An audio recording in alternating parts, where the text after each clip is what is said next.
wabarakatuh. Waalaikumsalam warahmatullahi wabarakatuh. Puji syukur, mari sama-sama kita panjatkan kehadiran Allah Subhanahu wa taala, yang mana oleh Allah pada hari ini kita telah diberi kesehatan, kesempatan sehingga dapat melaksanakan acara penyampaian diseminasi budaya positif oleh guru penggerak angkatan 9 oleh Ibu Nur Afni. Penghormatan saya yang pertama sekali kepada Bapak Kepala Sekolah, kepada Ibu Bapak Dewan Guru yang telah hadir pada hari ini. Dengan susunan acara kita pada hari ini, yang pertama berdoa, menyanyikan lagu Indonesia Raya, sambutan kepala sekolah, pemaparan budaya positif yang disampaikan oleh Bu Nur Afni, dan penerapan segitiga restitusi.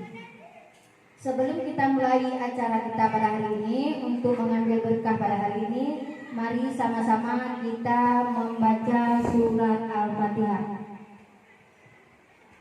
Bismillahirrahmanirrahim. Alhamdulillahirabbil alamin, arrahmanirrahim, maliki yaumiddin, iyyaka na'budu wa iyyaka nasta'in, ihdinas siratal mustaqim, siratal ladzina an'amta 'alaihim ghairil maghdubi 'alaihim waladdallin.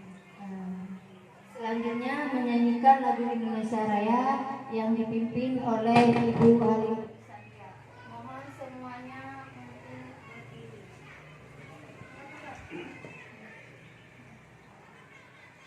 Mari sama-sama kita menyanyikan lagu Indonesia Raya. Indonesia, tanah airku, tanah tumpah darahku. Di sanalah aku berdiri, jadi pandung ibuku. Indonesia, kebangsaanku, bangsa dan tanah airku. Marilah kita berseru, Indonesia bersatu. Hiduplah tanahku, hiduplah negeriku, bangsaku, rakyatku semuanya. Bangunlah jiwanya, bangunlah badannya, untuk Indonesia Raya. Indonesia Raya, merdeka, merdeka, tanahku, negeriku yang ku cinta. Indonesia Raya, merdeka, merdeka, hiduplah Indonesia Raya. Indonesia Raya, merdeka, merdeka, tanahku, negeriku yang ku cinta. Indonesia Raya, merdeka, merdeka, hiduplah Indonesia Raya. Terima kasih kepada Ibu Halimatus Sadiah. Boleh untuk duduk kembali semuanya. Sambutan Kepala Sekolah SD Negeri 38 yang akan dipaparkan oleh Bapak Muhammad Rasidi.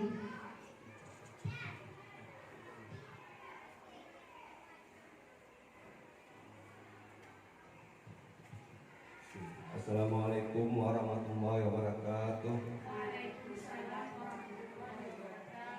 Alhamdulillah, alhamdulillah alamin. Wassalatu wassalamu ala asyrofil anbiya'i wal mursalin wa ala alihi washabihi ajmain, amma ba'du. Puji dan syukur mari sama-sama kita panjatkan kepada Allah Subhanahu wa taala, yang mana pada pagi hari ini kita telah dapat berkumpul untuk menyampaikan paparan dari guru kita angkatan 9, Ibu Nur Afni SPD, untuk menyampaikan diseminasi budaya positif nanti akan disampaikan oleh beliau. Selanjutnya salam kita sajikan pengakuan Nabi besar Muhammad SAW yang membawa manusia dari alam kebodohan ke alam yang penuh ilmu pengetahuan. Selanjutnya pada pagi hari ini Bapak akan menyampaikan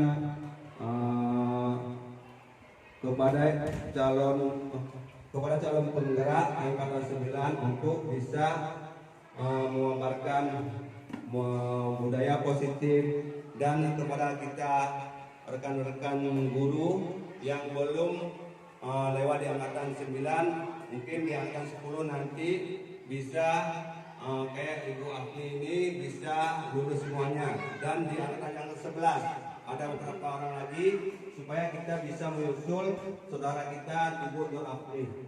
Selanjutnya pada pagi hari ini Bapak akan membuka penyampaian destinasi budaya positif kepada Ibu Nur Afni. Kami persilakan. Terima kasih. Assalamualaikum warahmatullahi wabarakatuh.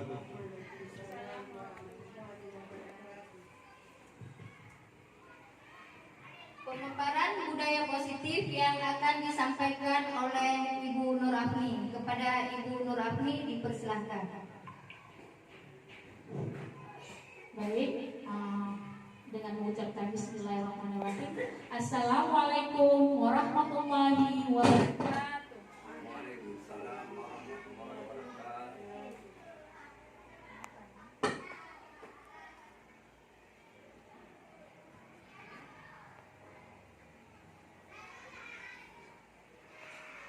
Sebentar Bapak Ibu ya.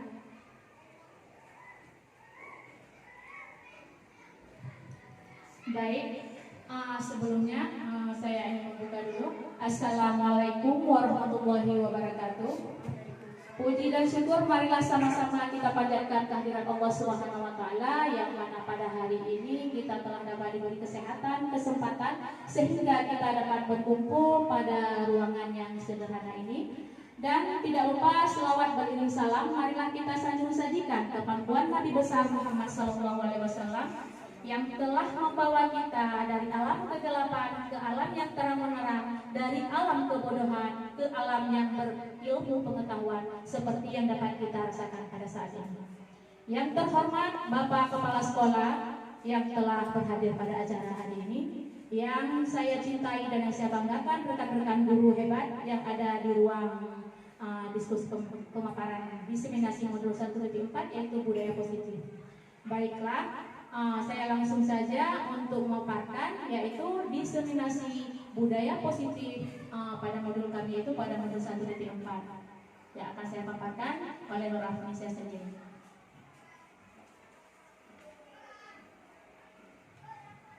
Diseminasi budaya positif itu di sini ada disiplin positif. Yang dimaksud disiplin positif di sini yaitu secara umum disiplin positif adalah suatu pendekatan untuk menerapkan dari dalam diri anak tanpa hukuman atau hadiah. Nah, sekarang kita kan dulu-dulunya di sekolah mungkin sebelum saya mengikuti guru penggerak ini, saya sering mungkin membuat sebuah hukuman kepada anak. Apabila dia tidak mengerjakan sebuah PR, kan kita biasa memberi hukuman. Namun di sini itu tidak bisa kita lakukan kepada anak-anak sekarang. Mungkin nanti kita akan melakukan penjelasan lebih rinci lagi. Secara keseluruhannya, dengan menerapkan disiplin positif, diharapkan tindak kekerasan dapat dihindari di sekolah kita. Dengan tindak kekerasan, misalkan di sini saling membuli teman-temannya, itu mungkin sangat berpengaruh pada peserta didik kita, yang nanti mentalnya dia akan menciut. Dengan adanya penerapan disiplin positif di sini, siswa kita dapat melakukan pendekatan yang positif dan disiplin tanpa adanya kekerasan atau motivasi merefleksi kesalahan dia. Apa yang dilakukan dengan merefleksi kesalahan peserta didik kita. Kita menghargai peserta didik kita dengan cara membangun logika dan bersifat jangka panjang untuk penilaiannya. Untuk selanjutnya,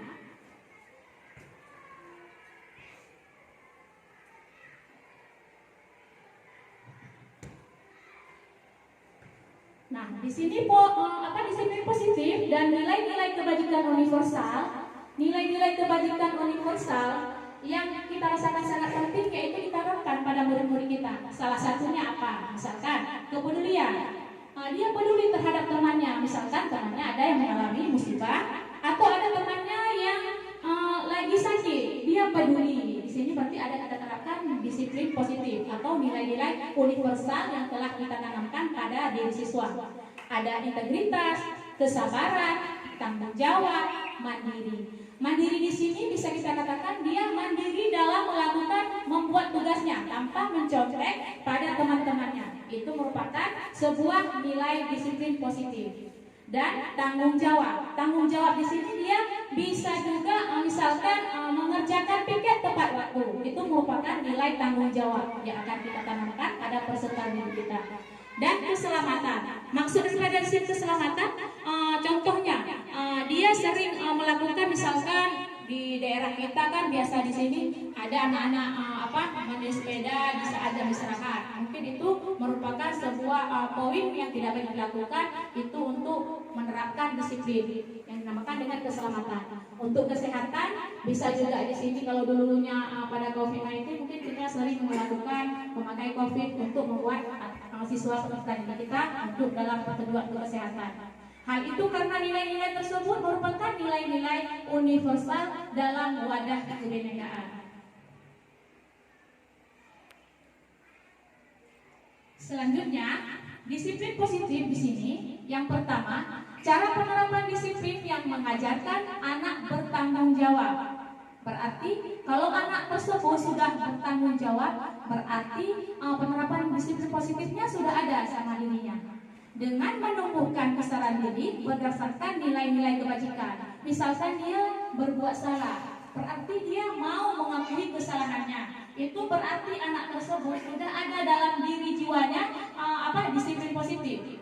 Yang dibuat tadi misalkan datang tepat waktu ke sekolah. Dia sering datang tepat waktu, berarti dia sudah meyakini disiplin yang diterapkan misalkan di sekolah kita. Dengan disiplin positif lebih ke arah disiplin dirinya peserta didik yang dapat mengontrol diri dalam melakukan segala hal. Jika disiplin positif sudah kita tanamkan pada peserta didik kita, maka dengan sendirinya dia akan memahami apa sih kesalahan saya. Mungkin itu betul kesalahan saya, sehingga dia mau mengakui kesalahannya sendiri tanpa kita paksakan dengan menyadari kesalahan-kesalahan yang telah dia lakukan. Makanya sangat perlu sekali kita menanamkan disiplin positif pada sekolah kita atau pada peserta didik kita. Disiplin diri dapat membuat murid memahami dan menyadari berdasarkan motivasi internal, bukan paksaan, pujian atau hukuman. Nah, ini dapat kita lihat banyak anak-anak kita sekarang kan yang melakukan sebuah tugas misalkan gotong royong. Kadang-kadang anak di sini melakukan gotong royong karena dia mendapat minum sirup. Berarti dia itu mengharapkan sebuah hadiah atau penghargaan. Namun yang sebenarnya itu tidak boleh terjadi karena memberi suatu hukuman atau memberi sebuah penghargaan itu belum menjadi sebuah disiplin positif. Baik, kita lanjut Bapak Ibu.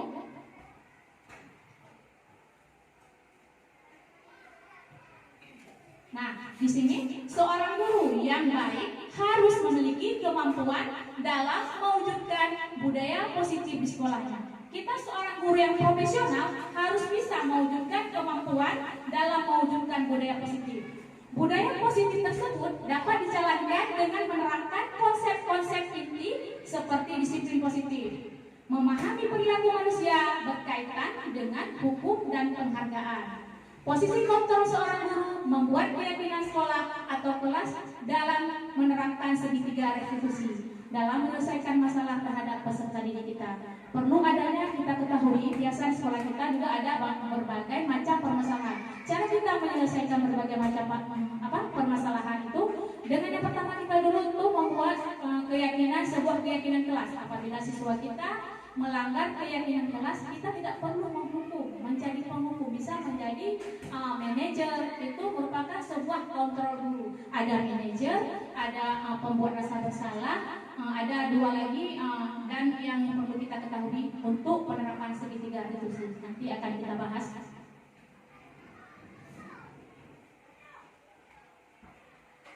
Teori motivasi hukuman dan penghargaan restitusi. Nah, di sini ada teorinya juga. Bagaimana yang dilakukan dengan motivasi perilaku manusia. Kita sebagai manusia tentu memiliki karakteristik berbeda-beda. Seperti kata pepatah, rambut boleh hitam, namun pikiran kita tidaklah sama, ya Bapak Ibu. Begitu juga dengan peserta didik kita. Motivasi perilaku manusia di sini terdiri dari menghindari ketidaknyamanan atau hukuman. Peserta didik kita mungkin ada sebagian dari itu untuk menghindari hukuman. Daripada saya dihukum, baiknya saya buat aja lah PR. Itu berarti bukan dari kesadaran dia sendiri untuk membuat PR. Dia takut karena akan dihukum. Nah, untuk yang kedua, untuk mendapatkan imbalan atau penghargaan dari orang lain. Alah, saya buat aja lah PR supaya nanti orang lain bilang saya pintar. Nah, berarti bukan dari mendorong dari dirinya sendiri. Nah, ketiga, untuk menyadari orang yang mereka inginkan dan menghargai diri sendiri dengan nilai-nilai yang mereka percaya. Nah, mereka meyakini kalau misalkan sesuatu yang dilakukan merupakan motivasi perilaku pada manusia tersebut. Baik, kita lanjut Bapak Ibu.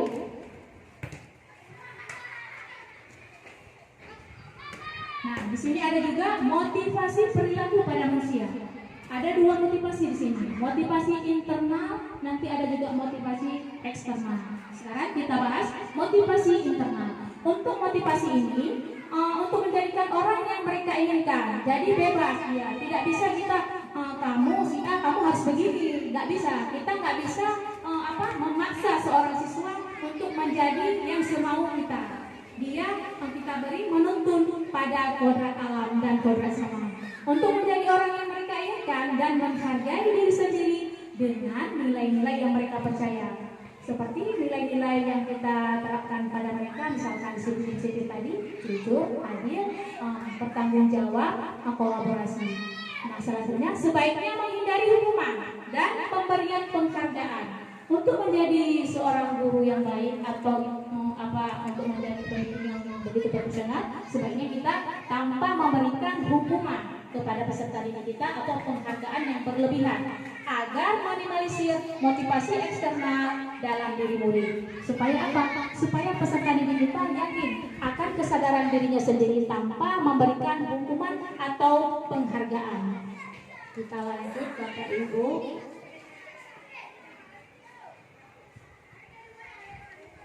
Nah, motivasi perilaku manusia yang tadi sudah internal, sekarang kita lanjut. Nah, di sini ada teori. Teori hukuman di sini dimaksud adalah alat pendidikan yang sering digunakan oleh pendidik untuk menerapkan kedisiplinan dalam pembelajaran. Hukuman yang diberikan kepada anak dalam pendidikan karena kesalahan yang dilakukannya ada dalam bentuk yang bermacam-macam. Tidak kesemuanya patut dan dapat digunakan dalam mendidik seorang anak karena dapat memberikan efek negatif dalam mendidik seorang anak. Nah, dulunya mungkin kita dapat mengingat pada saat-saat kita dulu nostalgia dulu pada sekolah di SD. Saya mungkin dapat terinspirasi di waktu saya sekolah SD, saya kurang dalam matematika. Namun guru di situ memfokus saya bodoh. Berarti sampai sekarang kita membuat sebuah efek yang gimana kita marah sama ibu itu. Sampai sekarang kalau kita jumpa mungkin ada efek negatif. Begitu juga kita dengan peserta didik kita. Tidak boleh kita katakan kamu memang sudah bodoh. Tidak boleh seperti itu karena akan berdampak negatif dalam mendidik seorang anak. Kita lanjut. Nah, sekarang dapat kita perhatikan teori motivasi hukuman, penghargaan, restitusi.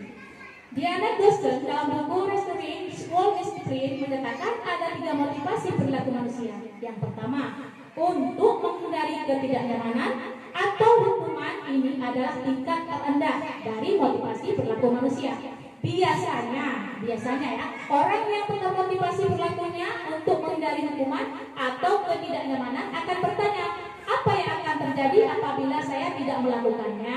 Sebenarnya mereka sedang menghindari permasalahan yang mungkin muncul dan pengaruh pada mereka secara fisik, psikologis maupun tidak terpenuhi kebutuhan mereka.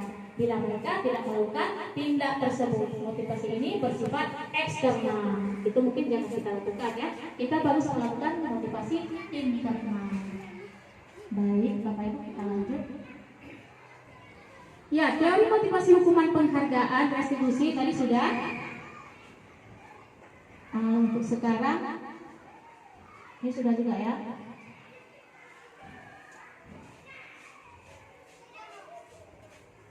Nah, sekarang kita sampai pada keyakinan kelas. Kenapa penting keyakinan kelas? Ada yang tahu tidak?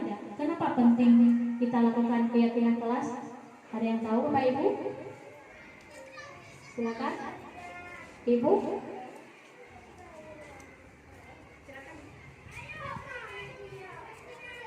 Keyakinan kelas merupakan salah satu disiplin positif yang dapat untuk diterapkan dalam membangun budaya positif di lingkungan sekolah.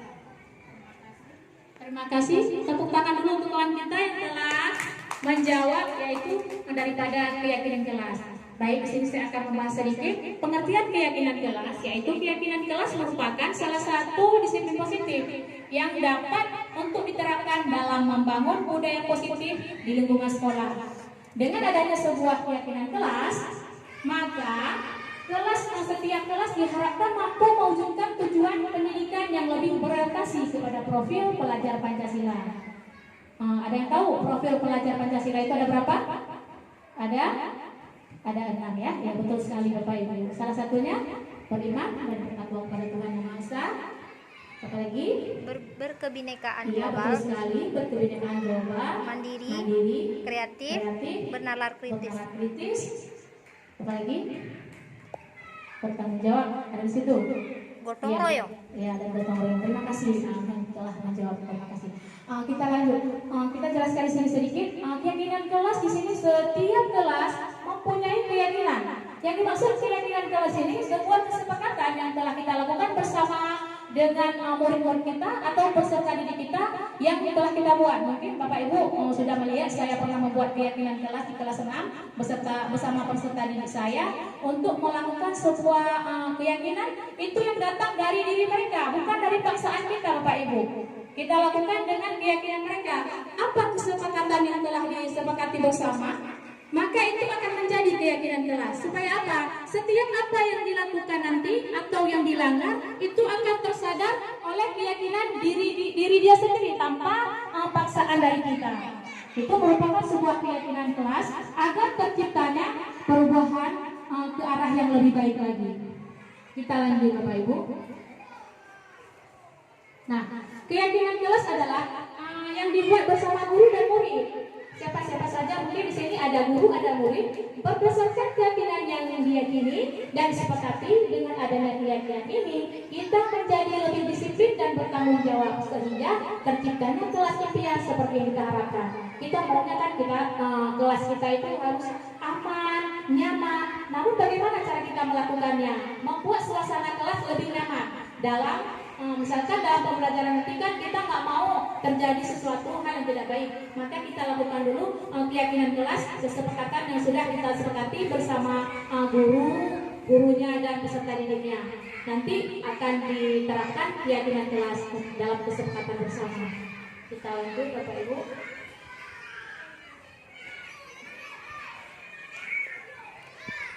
Nah, tujuan apa sih melakukan keyakinan kelas? Tentu kita tahu tujuan keyakinan kelas yaitu membentuk karakter yang positif pada anak-anak, melewati kebiasaan-kebiasaan positif, perilaku positif, serta keteladanan dari seluruh warga sekolah, guru dan murid untuk menumbuhkan adanya semangat belajar pada peserta didik kita. Supaya apa, Bapak Ibu? Supaya peserta didik kita termotivasi dengan adanya kesepakatan tadi, keyakinan kelas, dia dapat menyadari apa sih yang baik saya lakukan dan apa sih yang tidak baik saya lakukan. Walaupun saya melakukan kesalahan, misalnya peserta didik kita melakukan kesalahan, namun dia menyadari, dia mau bertanggung jawab untuk menyelesaikan permasalahan yang dihadapi di kelasnya misalkan. Kita lanjut Bapak Ibu. Nah, di sini ada contoh. Contoh keyakinan kelas di sini yaitu yang pertama, setiap anak anggota kelas itu ada di sini keyakinannya belajar, senang, melakukan tugas, saling menghargai, merasa aman. Itu merupakan contoh daripada keyakinan kelas. Nah, untuk keyakinan kelas di sini ada juga hormat. Nah, hormat di sini berarti dia saling menghormati antar teman atau saling menghormati antar guru. Nah, itu merupakan sebuah keyakinan kelas yang telah disepakati bersama di kelas. Itu berbeda kelas, beda keyakinan Bapak Ibu ya. Beda lagi dengan keyakinan sekolah. Kalau keyakinan sekolah itu beda. Misalkan kita sudah buat keyakinan sekolah, di hari Senin kita memakai baju seragam warna putih, rok atau celana merah. Di hari nantinya hari Selasa, hari Rabu kita memakai baju batik. Itu merupakan sebuah keyakinan sekolah, bukan kelas. Dan juga datang tepat waktu ke sekolah itu merupakan keyakinan sekolah. Tapi di kelas beda lagi.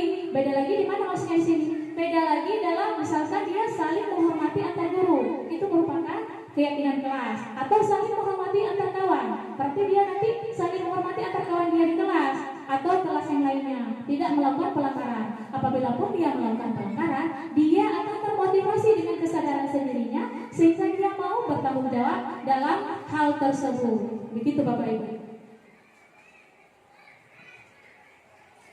Nah, di sini ada foto keyakinan kelas.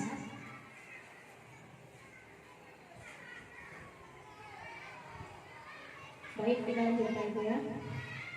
Nah, ada yang tahu nggak apa kebutuhan dasar manusia dalam dunia berkualitas? Tentunya dulunya mungkin saya masih terbata-bata apa sih itu kebutuhan dasar manusia.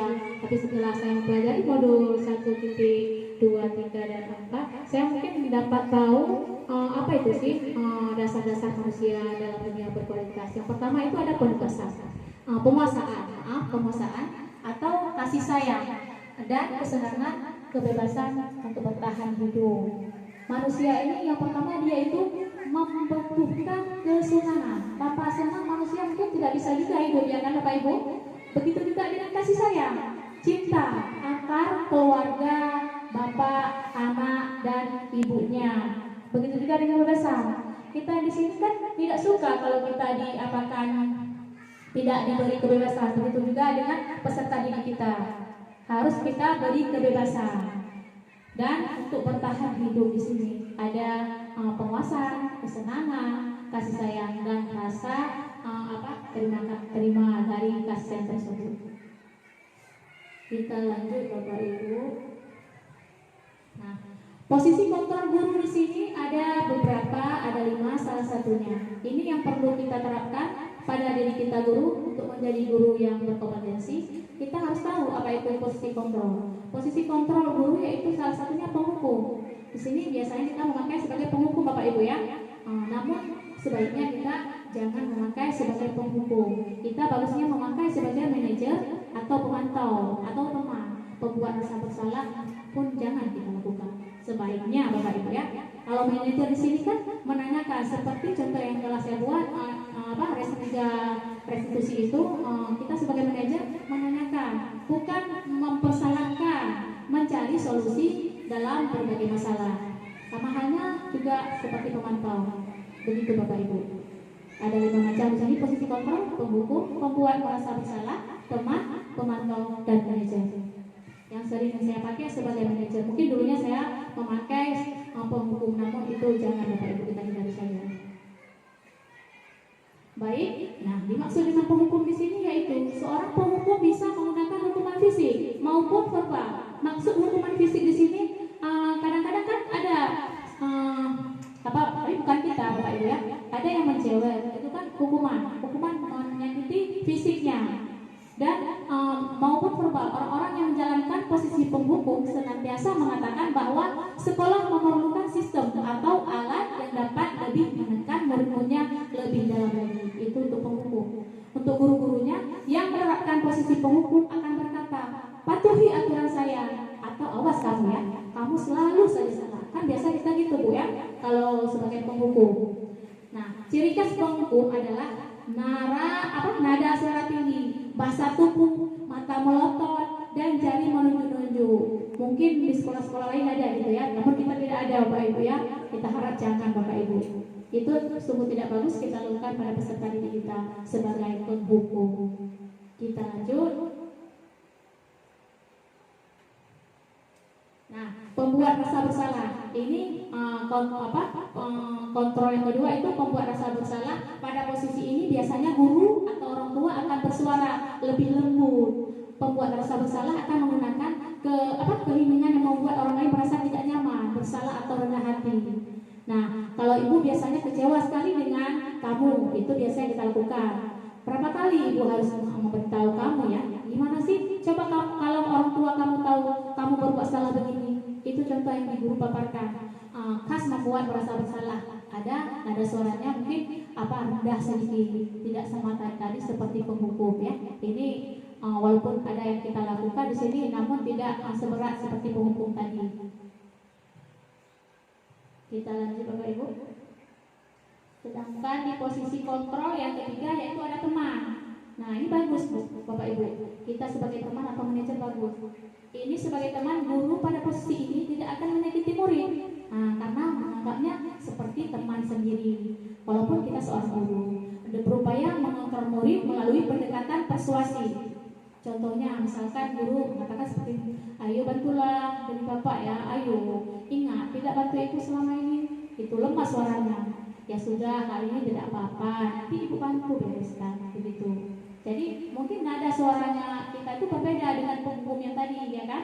Kalau dengan teman ini berbeda, kita minta tolong kepada dia, ayo bantulah ibu, kalau kamu tidak menyiapkan tugas nanti ibu dimarahin loh sama kepala sekolahnya, kan gitu. Itu sebagai teman. Sedangkan posisi kontrol yang keempat, di sini ada pemantau. Yang dimaksud pemantau di sini berarti mengawasi gerak-gerik peserta didik kita, misalkan lagi jam istirahat. Ada peserta didik kita mungkin lagi mendapatkan sebuah perilaku tidak baik dari temannya. Kita memantau berdasarkan peraturan dan konsekuensinya. Dengan biasa guru mengatakan pertanyaan diajukan seorang pemantau. Peraturannya apa? Biasanya kita jawab begitu, tanya kepada peserta didik. Apa yang kamu lakukan?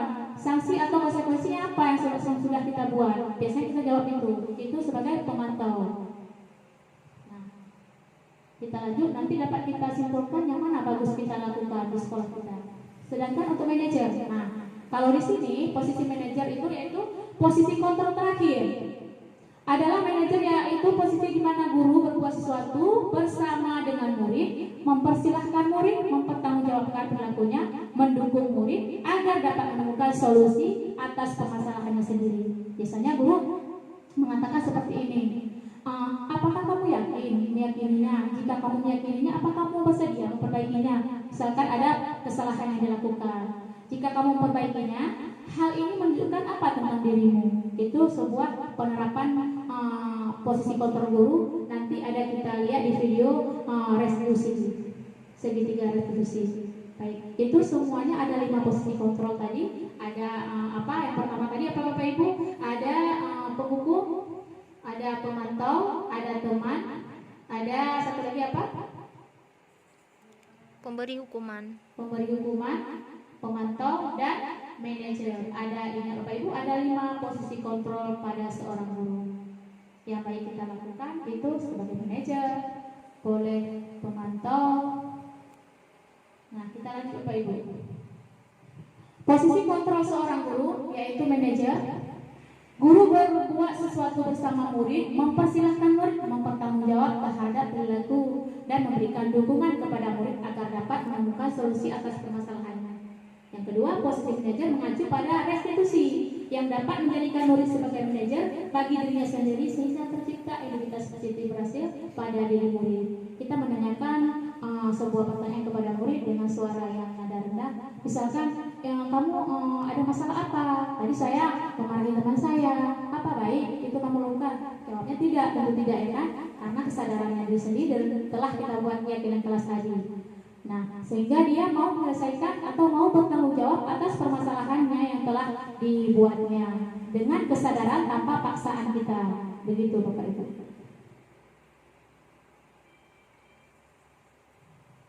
Untuk selanjutnya, penerapan segitiga restitusi dalam penyelesaian masalah.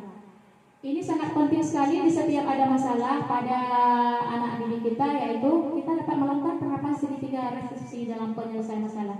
Yang tujuannya apa Bapak Ibu? Tujuannya untuk menghasilkan murid yang mandiri dan bertanggung jawab. Berarti setelah dia melakukan sebuah kesalahan, dia mau menyadari, dia mau bertanggung jawab atas kesalahan yang dia perbuat, tanpa kita melakukan pemaksaan, tanpa kita memarahinya. Guru yang berperan sebagai manajer menggunakan segitiga restitusi dalam penyelesaian masalah melalui 3 tahapan. Yang pertama, menstabilkan identitas. Yang kedua, validasi tindakan yang salah. Dan yang ketiga, menanyakan keyakinan. Yang dimaksud di sini menstabilkan identitas, kita tanya dulu permasalahannya dia. Lalu kita tanya dulu apakah dia mau bertanggung jawab. Lalu kita tanyakan lagi keyakinan apa yang telah kamu sepakati, yang telah kamu langgar, keyakinan kelas yang mana? Apakah dia itu tanggung jawab atau saling hormati? Itu akan nanti kita buat pertanyaan kepada peserta didik yang telah mendapat sebuah permasalahan, Bapak Ibu, begitu. Dengan segitiga restitusi. Nah ini dia ya, segitiga restitusi. Gambarnya seperti piramida, Bapak Ibu ya. Segitiga restitusi ini merupakan sebuah paradigma yang untuk menyelesaikan permasalahan yang sangat bagus untuk peserta didik kita. Salah satunya itu seperti yang saya paparkan tadi, menstabilkan identitas, validasi tindakan yang salah, dan meyakinkan keyakinan pada peserta didik kita.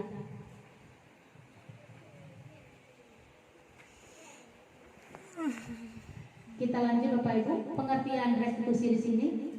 Restitusi adalah proses menciptakan kondisi bagi murid untuk memperbaiki kesalahan mereka sehingga mereka bisa kembali kepada kelompok mereka dengan karakter yang kuat. Itu menurut Johnson.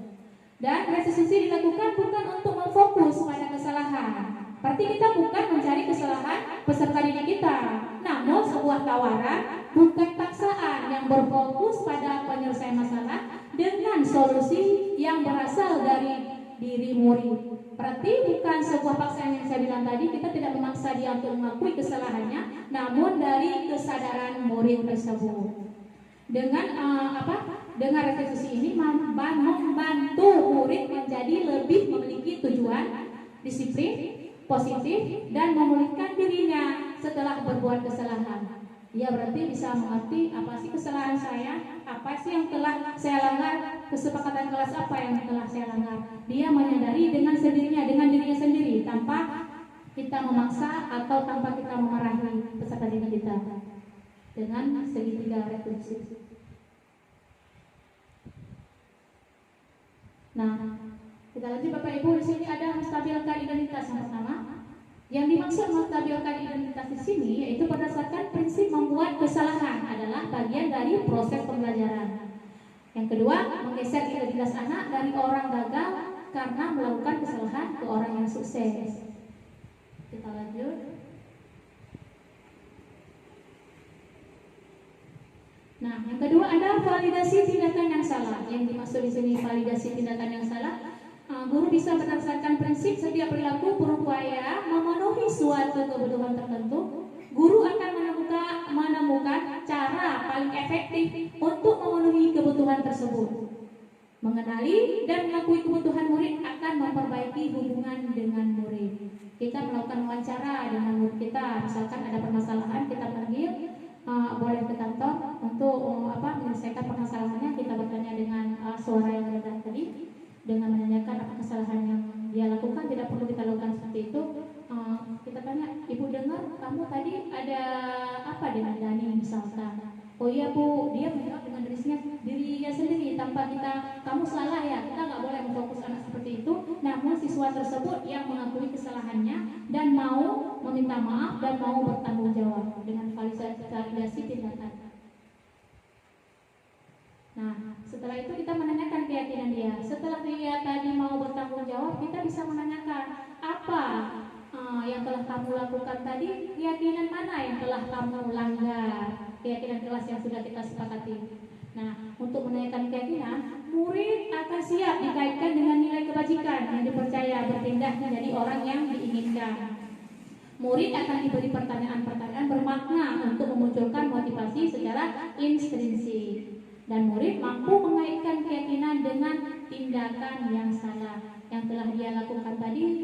dapat menyadari dengan sendirinya dia bersalah dan dia melanggar keyakinan falsafah dan mau mengakui dan meminta maaf setelah melakukan dan menanyakan keyakinan kelas. Nah, kita dapat melihat di sini ada segitiga restitusi. Di sini ada penerapan segitiga restitusi. Kita dapat melihat di sini ada kasus Arahnya sehingga Kayla nah, memiliki keyakinan tindak kasus pertama. Kayla tidak terima kalau pekerjaan sekolahnya selalu dicontek oleh orang lain dan dia sangat marah dan tidak dapat menahan kemarahannya sehingga Kayla mengebrak meja.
Kasus yang kedua, Fatir sering datang terlambat sehingga banyak pelajaran yang tertinggal.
Baiklah Bapak Ibu, tadi sudah kita sama-sama melihat segitiga restitusi untuk penyelesaian masalah.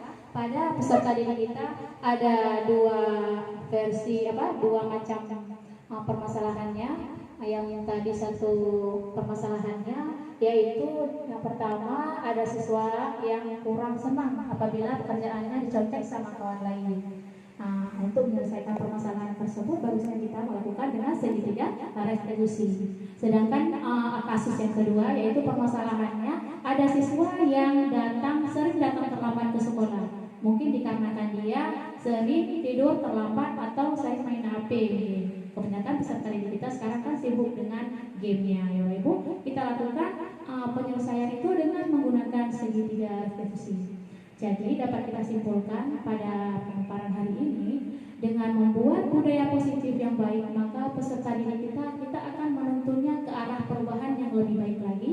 Dengan penerapan disiplin positif, tentunya kita akan membawa peserta didik kita ke arah perubahan dan menciptakan karakter-karakter yang baik. Dan setelah kita melakukan keyakinan kelas atau kesepakatan kelas yang telah kita paparkan tadi, kita dapat tahu apa-apa yang dapat disepakati dalam kelas kita yang bagus kita lakukan, dan siswa kita dapat menyadari apa yang dilakukan dengan kesadaran diri mereka.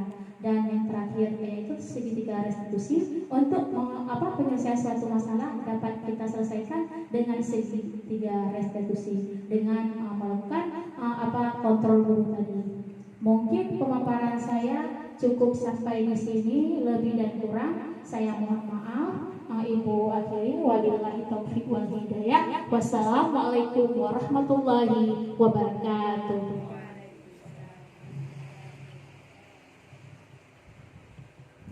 Baik, Bapak Ibu.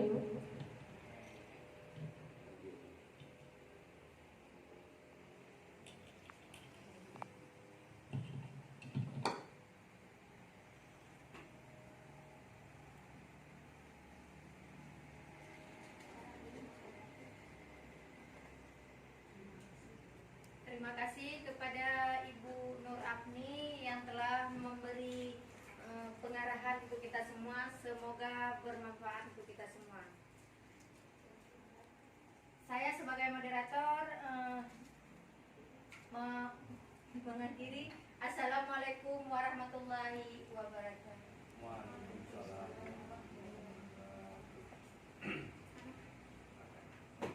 Assalamualaikum warahmatullahi wabarakatuh.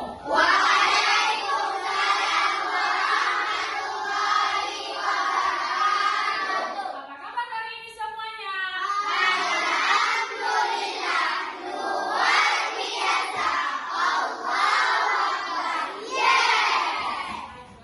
pada kesempatan kali ini kita akan membuat yaitu keyakinan kelas di kelas 6. Namun sebelumnya Ibu akan bertanya kepada kalian, ada yang tahu nggak apa itu keyakinan kelas? Baiklah, semua belum tahu ya apa itu keyakinan kelas. Namun di sini Ibu akan menjelaskan apa itu keyakinan kelas.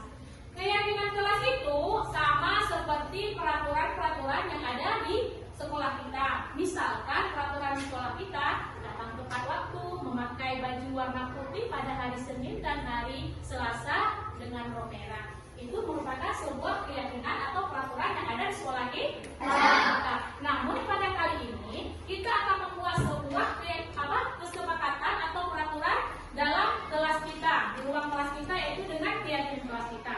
Namun contoh misalkan di sini dalam keyakinan kelas kita, misalkan saling menghargai antar teman, itu merupakan juga dengan keyakinan kelas kita. Begitu juga dengan guru. Saling menghargai guru itu merupakan keyakinan kelas kita.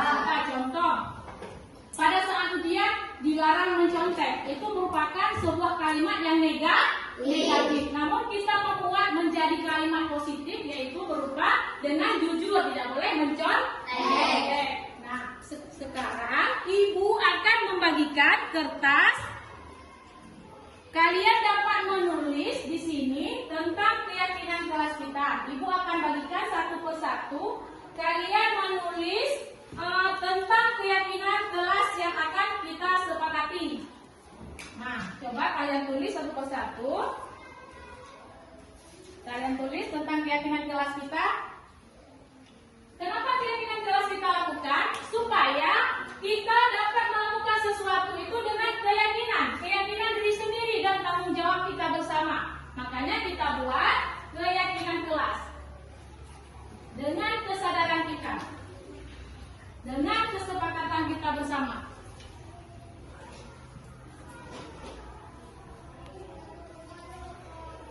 Silakan kalian tulis satu persatu keyakinan yang telah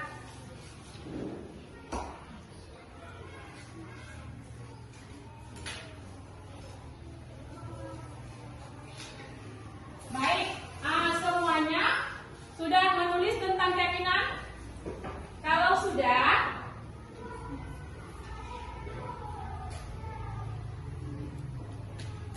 kalian tulis, lalu kalian misalkan nanti ada yang sama. Misalkan Nurkera menulis tentang kebersihan, Fatir juga menulis tentang kebersihan. Nanti kita pilih satunya saja.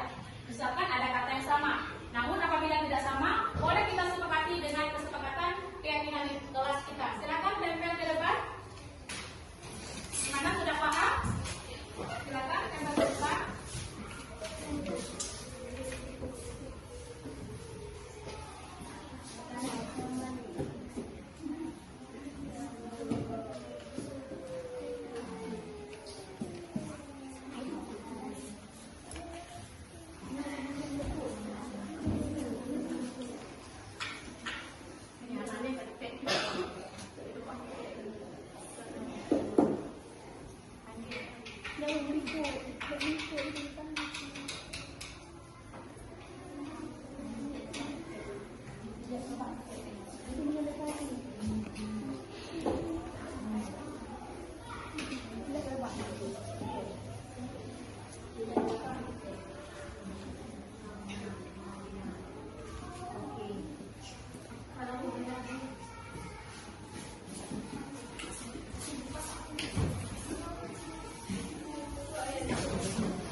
Semuanya sudah menempel?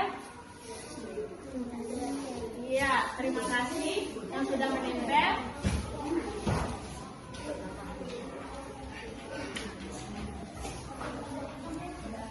Iya, terima kasih. Sudah kita lihat di sini kesepakatan kelas. Di sini Ibu akan membacakan, yaitu tidak boleh makan di ruang kelas. Nah, itu kesepakatan atau keyakinan kelas kita. Buanglah sampah pada tempatnya. Itu merupakan sebuah keyakinan kelas kita, yaitu di kelas 6. Mengikuti upacara pada hari Senin. Berarti dia itu bertanggung jawab. Nah, selesaikan tugas tepat waktu. Berarti itu termasuk nilai-nilainya kewajiban universal, yaitu mandiri, menyelesaikan tugas dengan tepat waktu. Hadir ke sekolah tepat waktu, itu merupakan sebuah disiplin. Berdasarkan berdoa sebelum dan sesudah pembelajaran. Nah, itu merupakan sebuah keyakinan kelas kita. Oke, baiklah anak-anak, semuanya sudah mengerti tentang keyakinan kelas kita. Untuk hari ini cukup sekian tentang keyakinan kelas yang sudah kita sepakati. Ibu akhiri. Assalamualaikum warahmatullahi wabarakatuh.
yang tugas kamu. Jika ibu dari posisi kamu, ibu juga akan melakukan hal yang sama. Apa yang kamu lakukan sama Alia? Saya marah-marah Alia Bu, dan saya maki-maki Alia, dan tanpa sadar saya mengobrak mejanya Bu. Oh, begitu ya. Posisi kamu berbuat begitu pasti ada kendalanya. Ada alasannya, ya kan? Iyalah Bu, saya sudah capek-capek buat PR. Masa iya Alia menyontek aja tanpa berusaha? Ya, wajar kalau kamu merasa marah. Kalau pekerjaan kamu dicontek terus sama Alia. Ibu sangat menghargai tindakan yang kamu berbuat, lebih buruk daripada itu, misalnya memukul. Nah, sekarang coba kita pikirkan, tindakan yang sudah kamu lakukan menggebrak meja apa sudah benar? Tidak baik Bu. Menurut kamu, keyakinan apa yang sudah kamu langgar? Saling menghormati antara teman. Menurut kamu, saling menghormati antar teman penting tidak? Penting Bu. Baik, kalau menurut kamu itu penting, keyakinan apa yang harus kamu lakukan? Harus lebih sabar. Kamu bersedia nggak untuk memperbaiki masalah ini? Bersedia Bu. Apa yang harus kamu lakukan untuk memperbaiki masalah ini? Saya harus lebih sabar dengan amanah saya. Iya, tepat sekali tindakan yang kamu bela. Tetap semangat ya.